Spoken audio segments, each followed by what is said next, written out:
ಆತ್ಮೀಯ H16 news ಅರ್ಥಾತ್ ತರಾಮಿಗೆ ಸ್ವಾಗತ. ನಾನು ನಿಮ್ಮವ MI ಅಥವಾ ಮಲ್ಲಪ್ಪ ಜೋತವರ್. ಆತ್ಮೀಯರೇ, 36ನೇ ದಿನಕ್ಕೆ ಕಾಲಿಡ್ತಾ ಇದೆ ಯುದ್ಧ.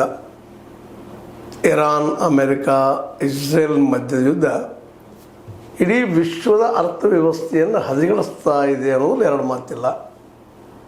ಇನ್ನೂ ಹದಗೆಟ್ಟು ಹೋಗುವಂಥ ಸಾಧ್ಯತೆಗಳು ಹೆಚ್ಚಾಗಿದ್ದಾವೆ, ಕಡಿಮೆ ಏನಾಗ್ತಾ ಇಲ್ಲ. ಇವತ್ತು ಯಾವುದೇ ಪ್ರಸಂಗದಲ್ಲೇ ಏನು ಅನ್ನೋದನ್ನು ಹೇಳ್ಬೇಕು ಅನ್ನುವಂಥ ಪರಿಸ್ಥಿತಿ.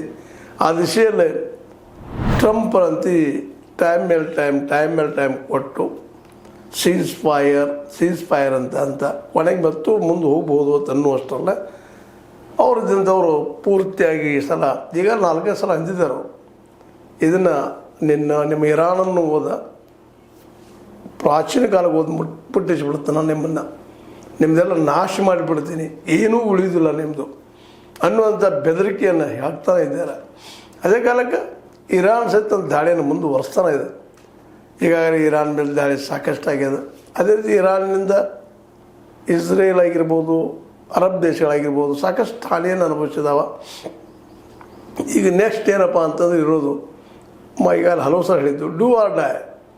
ಒಂದು ಇವತ್ತು ಅಂದ್ರೆ ನಮ್ಮ ಟ್ರಂಪ್ ಅವರು ಯುದ್ಧ ಮುಂದೆ ಹಾಕಬೇಕು, ಇಲ್ಲ ಯುದ್ಧದಿಂದ ಹಿಂಸರಿಬೇಕು, ಇಲ್ಲ ಅಮೆರಿಕ ಹಾಕಿದ ಷರತ್ತುಗಳನ್ನ ಒಪ್ಪಬೇಕು, ಇಲ್ಲ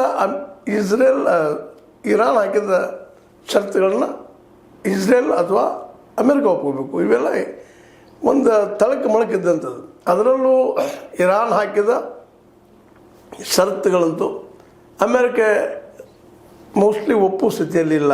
ಯಾಕಂದ್ರೆ ಅದರ ಸೂಪರ್ ಪವರ್ ಅನ್ನುವಂಥದ್ದು ದೊಡ್ಡ ಹೊಡೆದು ಬೀಳುವಂಥದ್ದು.